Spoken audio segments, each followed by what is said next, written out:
Hello and welcome to global affairs. हाल ही में चाइना और ताइवान का इशू सोशल मीडिया में काफ़ी डिस्कस करा जा रहा है। ये क्या इशू था, इसको हम पूरी तरह डिस्कस करेंगे। इसमें जो है चाइना का स्टैंड ताइवान के रिलेटेड वो काफ़ी क्लियर हुआ है। सो ये टॉपिक काफ़ी इंपॉर्टेंट है और इंटरेस्टिंग है। So let's begin.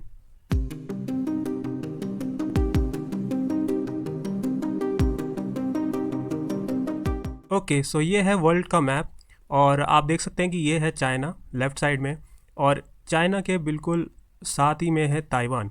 ये आप देख सकते हैं ताइवान एज अ आइलैंड है और इसका ये एक क्लोज मैप है। इधर की तरफ आप देख सकते हैं ये है चाइना, यहाँ पर ये मेन लैंड चाइना है और ताइवान एक आइलैंड आप कह सकते हैं, वो उसके क्लोज में ही है। इसके आसपास एक ताइवान स्ट्रेट है जो कि बीच में है, चाइना और ताइवान के बीच में है। और साउथ चाइना सी जो बहुत ज़्यादा न्यूज़ में रहता है वो भी ताइवान के साउथ की साइड में है, वो नीचे की साइड में है।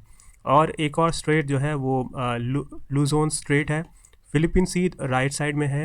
और ताइवान का जो कैपिटल है वो ताइपी है और वो नॉर्थ ताइवान में है। सो जैसे कि आप जानते हैं कि भारत में हाल ही में जनरल इलेक्शन हुए थे जिसमें एनडीए मेजॉरिटी मार्क क्रॉस करा है और वो गवर्नमेंट बना रही है।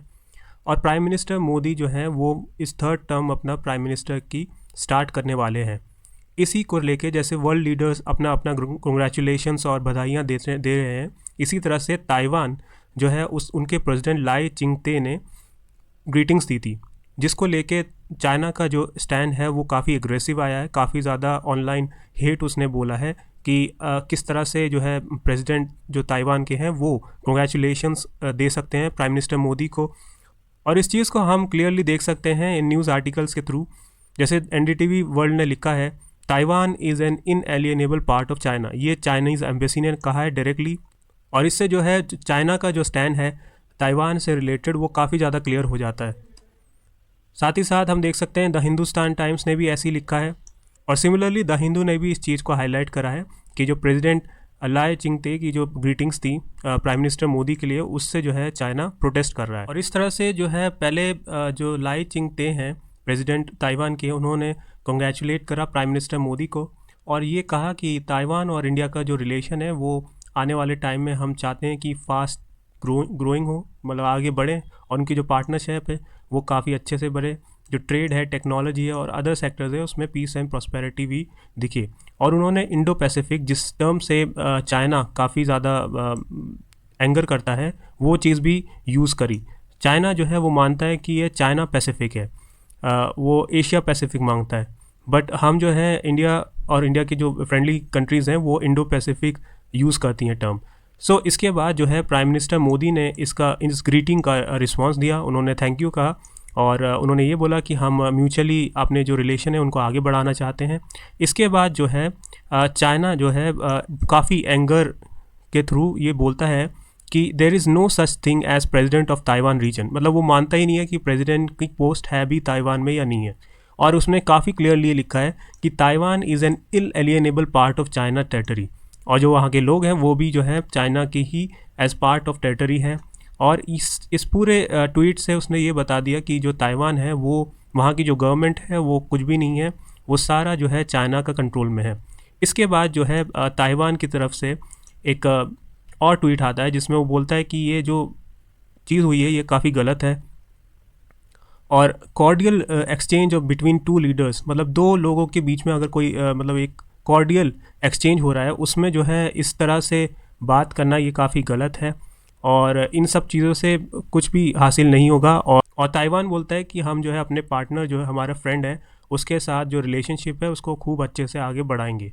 और देखिए चाइना का जो ये स्टैंड्स है ताइवान से रिलेटेड ये काफ़ी टाइम से ही हमें दिख रहा है, क्योंकि चाइना ये मानता है कि ताइवान जो है उसका वन चाइना पॉलिसी के अंडर आता है और कोई भी कंट्री वर्ल्ड की जो है इसके साथ रिलेशन ना रखे। और वो ये भी बोलता है कि हम कभी भी इसको फोर्सली कॉन्कर कर सकते हैं, वहाँ की जो गवर्नमेंट है उसको गिरा सकते हैं। और अगर हम देखें यूएस का क्या रिएक्शन है इस सब में, तो यूएस ने बोला ये एक नॉर्मल कोर्स है, मतलब डिप्लोमेटिक बिजनेस का, और इसमें कोई हेट्रेड वाली या ऐसे कोई ऑब्जेक्शन या प्रोटेस्ट करने वाली कोई बात नहीं है जो चाइना ने करा है, और ये गलत है। हम इंडिया और चाइना का देखें तो चाइना ने भी कॉन्ग्रेचुलेशन कहा था प्राइम मिनिस्टर मोदी को और ये भी कहा था कि इंडिया और चाइना का जो रिलेशनशिप है ये आगे हेल्दी और स्टेबल हो। और साथ ही साथ जो भी हमारे इंटरेस्ट हैं वो दोनों जो है बायलैटरल रिलेशंस को मजबूत करें और एक स्टेबल ट्रैक। हालांकि इंडिया और चाइना का ट्रेड हमेशा ऊपर गया है और चाइना जो है ज़्यादा ट्रेड करता है, ज़्यादा ट्रेड सरप्लस है इंडिया के in comparison. But India China के जो डिस्प्यूट्स हैं वो काफ़ी ज़्यादा नीचे गए हैं और इसका एक रीज़न जो मई 2020 से जो स्टैंड ऑफ है LAC लाइन में, वो एक बहुत बड़ा इशू है। इसके साथ साथ जो चाइना और इंडिया का डिस्प्यूट है अरुणाचल प्रदेश में, और जो चाइना का प्लान है CPEC का जो POK के पास जा रहा है, ऐसी बहुत सारे इश्यूज़ हैं जिसमें इंडिया और चाइना जो है डिफ़र करते हैं और जो डिस्प्यूट्स है वो काफ़ी ज़्यादा हो जाता है। इसके लिए जो है जैसे कि हमारे फॉरेन मिनिस्टर ने कहा था एस जयशंकर ने कि ये एक चाइना और इंडिया का जो है ये सिर्फ बायलैटरल और पीस के थ्रू ही जो रिलेशंस है वो ठीक हो सकते हैं, इसमें कोई फोर्स की ज़रूरत नहीं है। और हम भी यही चाहते हैं, इंडिया भी यही चाहता है कि पीस और बातचीत के थ्रू हमारे रिलेशंस ठीक हो जाए। और अगर हम देखें जो इंडिया और ताइवान का जो ट्रेड है वो $8.2 बिलियन का है, काफ़ी ज़्यादा है। और ताइवान जो है इंडिया के लिए 16th ट्रेडिंग पार्टनर है, और जो कि अपने आप में बड़ी बात है।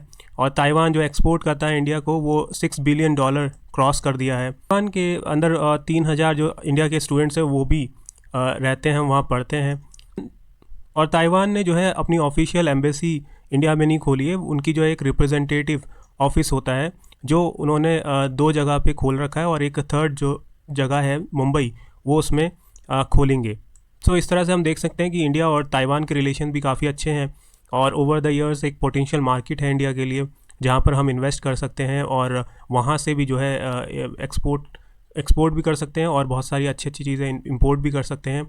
और इसी तरह से जो है ताइवान का जो हालांकि हमें चाइना और ताइवान में दोनों में एक बैलेंस रखना पड़ेगा जिससे हम हमारे जो पर्सनल इंटरेस्ट हैं वो हैम्पर ना हो सकें। Thank you.